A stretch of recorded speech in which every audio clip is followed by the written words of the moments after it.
So I'm pretty much sure that most of you have watched Smart Money Woman. Now, first of all, I've never ever reviewed Nigerian movies or series or anything like that before, but felt like I needed to talk about this one because there's so many things to this story that I felt like I needed to share my own opinion about it. And trust me, I mean, they did a good job in the movie, don't get me wrong. But anyway, let's dive in.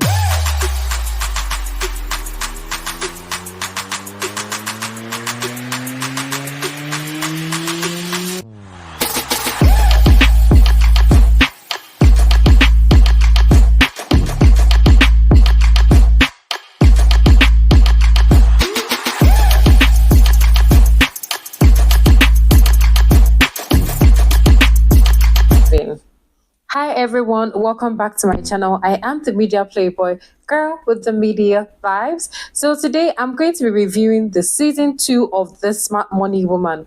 So I watched the season 1 like I think this was like 2 years ago, and then I started seeing that the season 2 was out. I was like, oh yeah, finally let me watch it, right? So the season 2 has 10 episodes, yeah, and I like the fact that it wasn't too long. Like to an extent, everything was just take us to the next thing, take us to the next thing. But anyway, so there are particular things that got to me. First of all, I'm so proud that Adesuwa, the successful lawyer, is able to break out of that horrible husband of hers who was just a leech. There's so many guys like that that will just be around you because they want to take advantage of you, take your money, waste your time, and eventually they don't even have plans for you.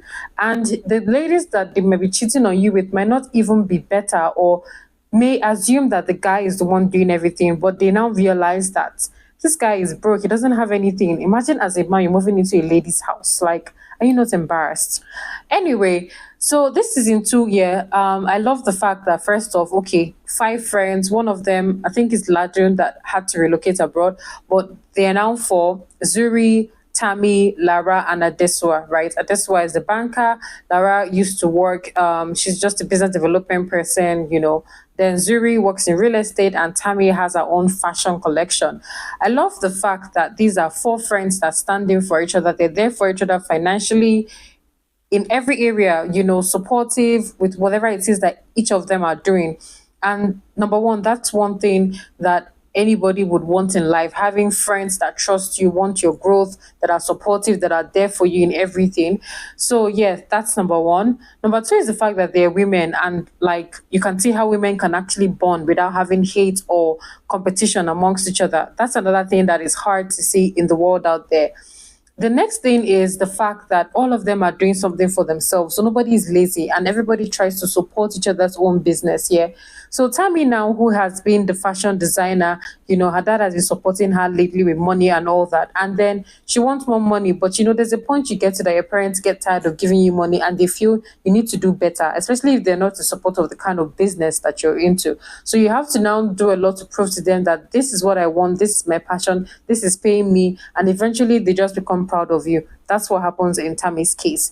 As for Zuri, she kept on doing her real estate thing. And the pressure of working in real estate, right? Having to meet clients that will chide you, clients that will disturb you and pester your life, my God. And then it's like, I need to seal this deal irrespective, but you're not going to lose guard. Let me use that word. But, something comes in, which is the temptation. She's been dating Shola. SODK plays the role of Shola in the movie, who is her boyfriend. And then, she's been dating this guy, but her ex's brother also likes her. And then she needs her ex's brother to now talk to their dad so that she can have a partnership with their company. Now, this is where things start changing. The relationship starts shaking because she's trying to protect her relationship by not telling Shola about her meetings with her ex's brother, while Shola, on the other hand, is also very busy with his own thing, right? Another thing that I liked about this is the fact that they had their relationship issues, and then, okay, let me not say I like about it. I hated the fact that after they broke up, they had to separate, and then Shola has already moved on with another chick. I don't know if he was trying to make her jealous or he was just actually moving on. And then you've begged this person, you're trying to explain. Communication is key. If you trust your partner and you know very well that they can't do certain things, I feel like communication should be key in this scenario or in that particular scenario.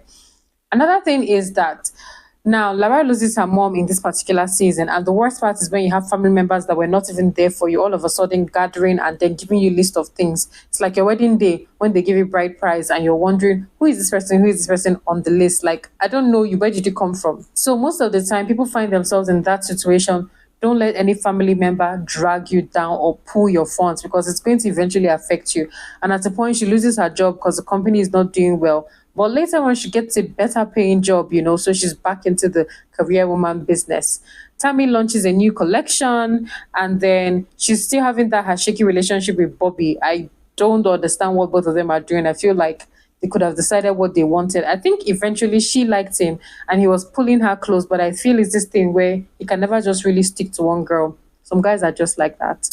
Then Adesuwa, of course, she pulls out of her horrible lychee husband and then has to take care of the son, and the husband moves into his side chick's house, definitely. But she finally breaks away from that attachment, and then there was even a time he was so careless, he went to the club and left their son in the house, and the son went to go and drink something he's not supposed to drink. But I'm just so proud that she was able to break away, decide to actually get a divorce this time.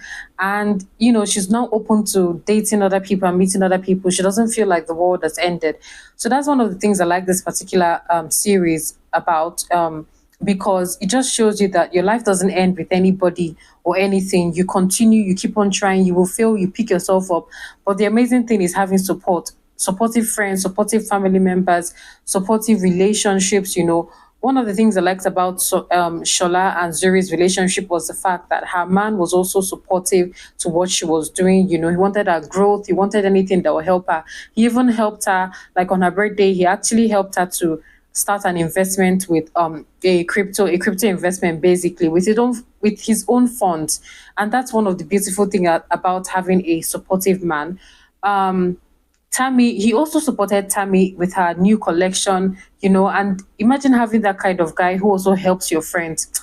It's hard to see, but just pray to get a good man, basically. Like, I pray to get a good man. But all in all, the series is not just about you being a smart money woman, career woman, making money. It's not showing you the good sides, showing you the good and the bad sides, that there are days you're going to have ups and downs in relationships, in different things. I mean, Lara lost her mom. It was a lot for her, dealing with family members that are going to be draining your funds in the burial. Tami and her dad have issues because of finances, but she's now learning that you can't just demand for money every single time, especially huge amounts when they're not seeing results on what you're already doing, right? And then Adesuwa is still doing her law thing, and then she's thriving in it. So it gets better. Even her assistant who made a mistake and got scammed, she had to even be the one to pay the person that her assistant had borrowed money from. So, like, everything about this series is good, is great.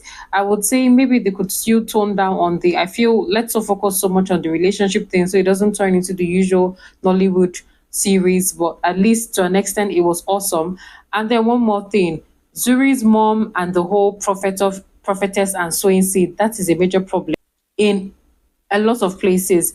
Please, I don't get it. And then you're seeing that this person literally is not even showing signs that she actually has the grace or the whatever it is to make your daughter or the guy to finally get married. And the funny part is, as Zuri and Shola are now engaged, maybe her mom will be thinking, finally, it's all the seeds she has been sowing. But please don't make this kind of mistake. When it's your time, it's your time. When it's the right person wouldn't stress you out. So, like I said, communication is key in friendships, in relationships, even at work.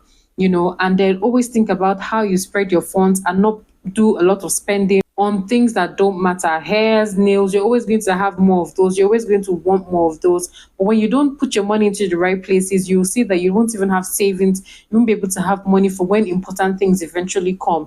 Pursue your life, pursue your career, get a master's, get extra certificates, and keep improving. It's you first before anybody else. So all in all, I would say this season 2 was great, and it was short, it was straight to the point. I also like the fact that Banke got what she deserved. I mean, cheating on your husband consistently, it's an insult, and everybody knowing about it, it's just horrible. Also, betrayal. Imagine your cousin is the one leaking secrets about you to a blogger and then laughs and plays with you. Be careful who you share your secrets with. That's what I was just saying in that regard. But everything about it was great. I hope you enjoyed this review. See you next time. Until then, go find your asa. Take it from the Media Playboy.